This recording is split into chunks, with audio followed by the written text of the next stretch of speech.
Hello, Oliver. Well, we're still on the island from the little island that has a small bridge. The little bridge that allows us to walk. There we go. That bridge allows us to walk here. And this is just a different side of the island. And I heard it's called Coconut Island.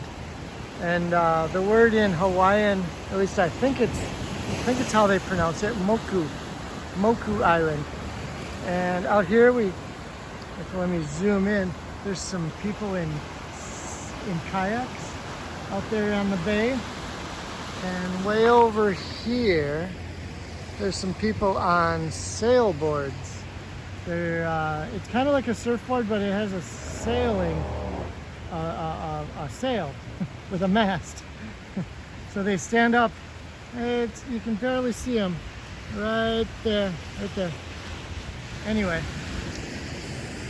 so over here, let me see if I can find it. Way over there.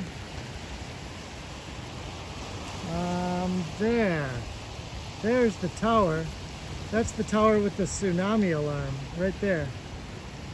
So I'm in Hilo Bay, and of course the breakwater is still out there. So there's a gap in the breakwater. It ends right there, and then it's open there so that the boats can come in and out of the bay. But this is Moku Island, and so this time we're just sitting on a different side of the island. And we are reading, as you know, I've said it 25 times already, The Tale of Despero by Kate DiCamillo and illustrated by Timothy Basil Ehring. We're on chapter 26. 26. Got my bookmark. Here we go. Are you ready? Did you brush your teeth? All right, well, if not, then pause the video and come back and press play when you're done. Here we go. Chapter 26, Royalty. When Mig turned 7 years old, there was no cake, no celebration, no singing, no present, no acknowledgement of her birthday at all, other than Mig saying, "Uncle, today I am 7 years old." And Uncle saying in return, "Did I ask you how old you were today? Get out of my face before I give you a good cluck to the ear." A few hours after receiving her birthday clout to the ear, Mig was out in the field with Uncle's sheep when she saw something glittering and glowing on the horizon. She thought for a moment that it was the sun. But she turned and saw that the sun was in the west, where it should be, sinking to join the earth. This thing that shone so brightly was something else. Oh, here's a picture. Gaur, breathes Mig. Gaur. Oh, look at all them horses. And it looks like maybe soldiers. And there's Mig with her cauliflower ears and her little pail of water. All right. Mig stood in the field and shaded her eyes with her left hand and watched the brilliant light draw closer and closer and closer until it revealed itself to be King Philip and his Queen Rosemary and their daughter, the young Princess P. The royal family was surrounded by knights in shining armor and horses in shining armor, and atop each member of the royal family's head there was a golden crown.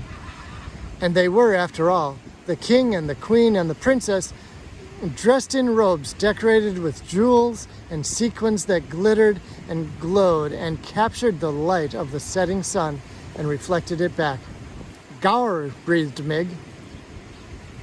The Princess P was riding on a white horse that picked up its legs very high and set them down very daintily. The P saw Mig standing and staring, and she raised a hand to her. "Hello," said the Princess P, called out merrily. "Hello," and she waved her hand again.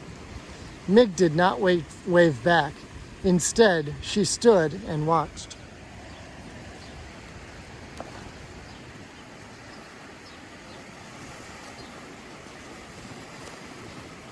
She stood and watched, open-mouthed, as the perfect, beautiful family passed by her. "Papa," called the princess to the king, "what is wrong with the girl? She will not wave to me." "Never mind," said the king. "It is of no consequence, my dear. But I am a princess and I waved to her. She should wave back." Mig, for her part, continued to stare. Looking at the royal family had awakened some deep and slumbering need in her, as if it was a small candle had been lit in her interior, sparked to life by the brilliance of the king and the queen and the princess.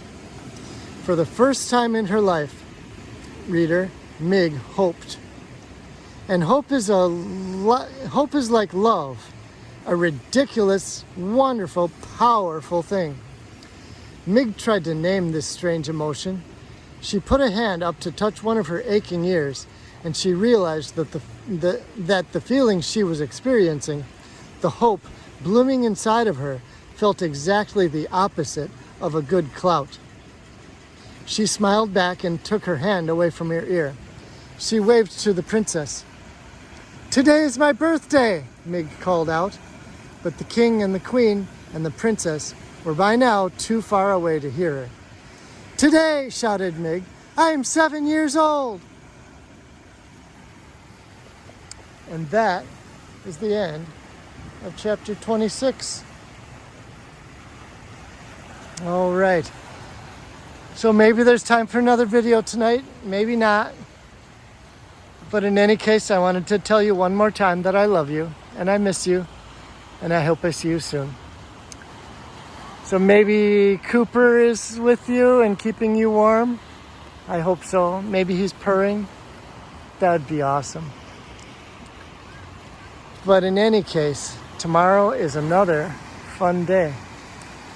Sleep well so you have lots of energy to have all the fun. I love you, Oliver. Bye-bye.